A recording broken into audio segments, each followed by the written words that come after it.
Retour dans la troisième partie de Regard Croisé ce soir sur le plateau. Si vous venez à peine de nous choisir, sachez bien sûr que nous avons sur le plateau Constant Lemou, analyste politique.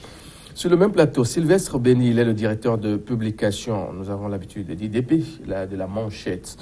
Firmin Teko Agbo, chroniqueur politique. On était sur le Soudan et on va juste placer un mot et puis on passe à la Tunisie. Non, c'est moi qui avais la parole. Ouais, vous me l'avez arraché, en fait. Bon. Non, c'est juste un petit mot. Nous étions en train de dire quelque chose, surtout par rapport à ce que Sylvestre Béni avait dit, en disant que, ou en affirmant que Yaya Jammeh est là aujourd'hui, avec ce qu'il est en train de vivre, peut-être qu'à l'avenir. Oui. Il citait Yaya Jammeh je citais Yaya Jammeh en exemple. Que c'était parce qu'aujourd'hui, les Occidentaux, peut-être, voudraient sa peau. C'est pour cela qu'il est en train de traverser une situation comme ça. Et moi, je disais que Béchir, ce sont les Occidentaux, en réalité, dans les coulisses, qui l'ont fait partir. Et c'est parce qu'ils en ont voulu. Parce que n'oubliez pas qu'il y avait un mandat d'arrêt aussi lancé contre lui. Ouais, donc, on cherchait de petites astuces, de petites failles pour le faire partir. Bon, on a trouvé Papa Pain et on est passé par là et il est tombé. Une précision. Juste une précision en 30 secondes. Au fait, ce n'est pas en 2019 que les Occidentaux, du moins la communauté internationale, a cherché Béchir. Il était sous embargo depuis plusieurs années. Oui. Alors, son régime a été asphyxié tout simplement. Il est difficile à un pays de vivre en autarcie parce qu'il n'avait plus le soutien de la communauté internationale. Les financements ne pouvaient pas arriver au Soudan et alimenter son système politique. Évidemment, les ressources internes ne pouvaient pas lui permettre de résister trop longtemps au pouvoir. Sinon, les Occidentaux l'avaient lâché, les Américains le recherchaient, donc ils ne pouvaient pas résister longtemps. Mais aujourd'hui, est-ce que les Soudanais, les prochains responsables soudanais, vont laisser ces Occidentaux prendre le pas sur le système à mettre en place? C'est ce qu'il faut éviter absolument. Mais il faut savoir que ces Soudanais ne pourraient jamais vivre, surtout dans ce cas si précis, ne pourraient jamais vivre sans ces Occidentaux. Ce sont ces Occidentaux qui vont leur dicter la loi à suivre.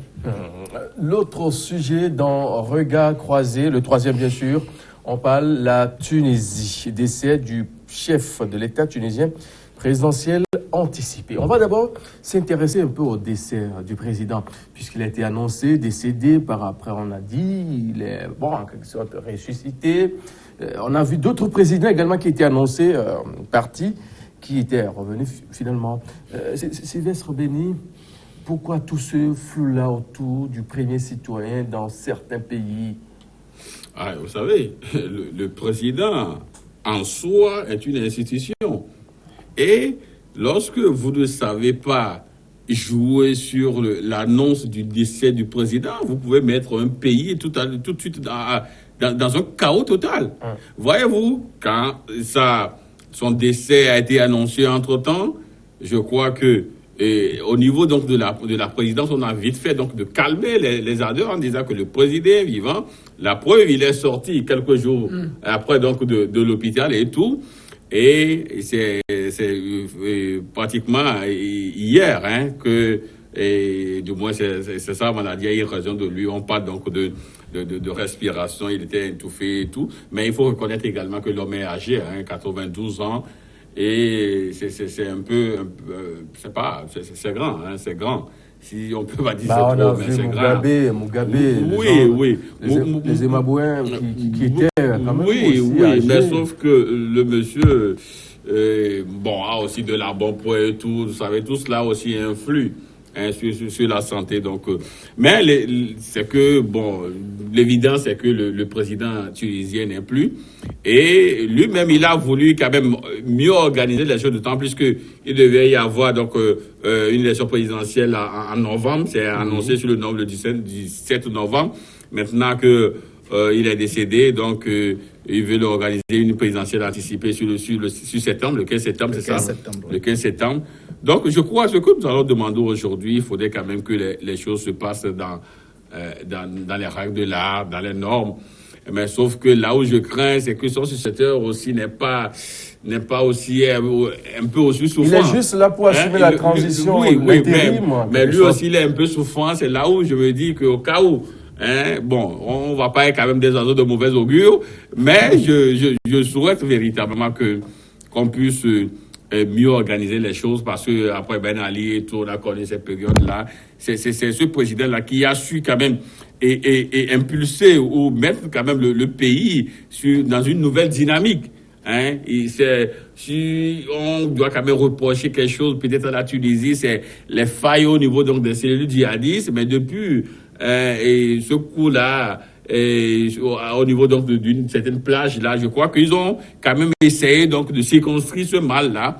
Donc nous demandons quand même aux acteurs politiques là de mieux faire pour que la transition, du moins cette période de transition soit respectée, qu'on aille aux élections et puis que le meilleur gagne, et puis que la vérité des urnes, donc soit respectée. Vous verrez que tout va marcher encore comme si déroulé. Constant Lemon, tout comme le président tunisien, on a vu, c'était le lundi ou mardi dernier, le président gabonais aussi, il était obligé de faire une sortie comme ça, en recevant en audience ses collaborateurs directs pour dire « Ah oui, je suis vivant. Je suis vivant. » Pourquoi toujours ce petit souci-là autour du premier citoyen? On est obligé de faire des sorties pour rassurer la population. Vous le savez à travers l'exemple de plusieurs pays. En France, on dit « le roi est mort, vive le roi ». À peine avant même d'annoncer la mort du roi, il faudrait qu'on s'assure déjà de celui qui le succède.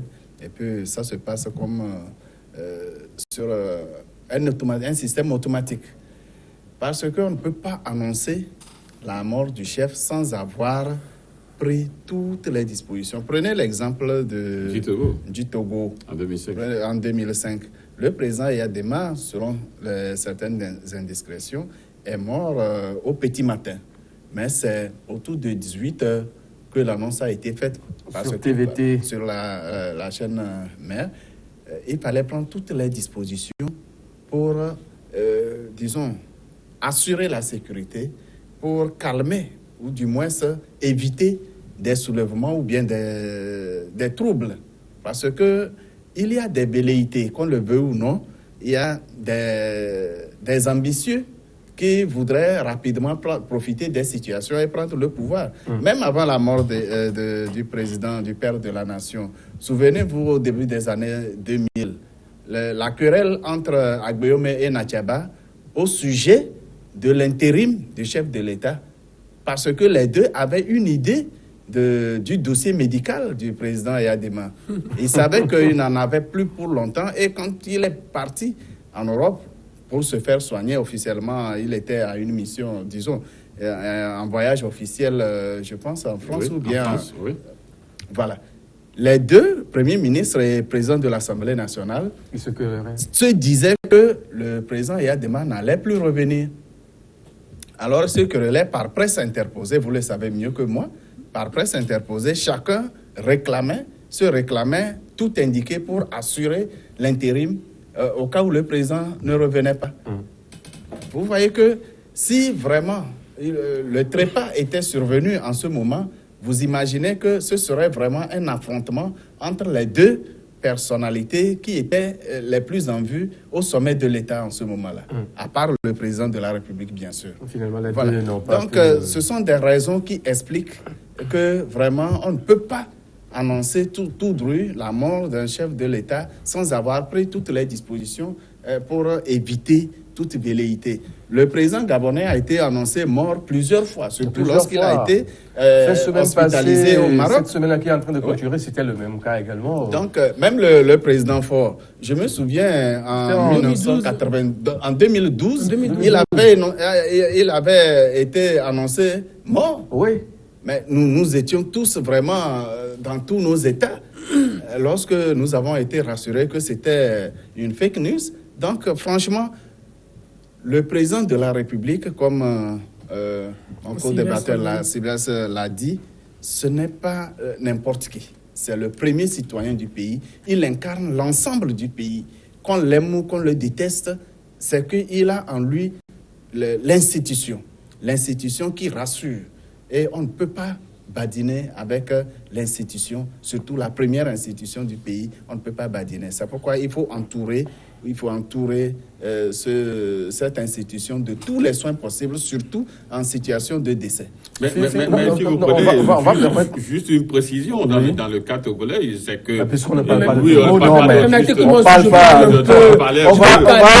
permettre... Vous aurez le temps pleinement, oui, pour... Je disais juste qu'il y avait quand même des dispositions.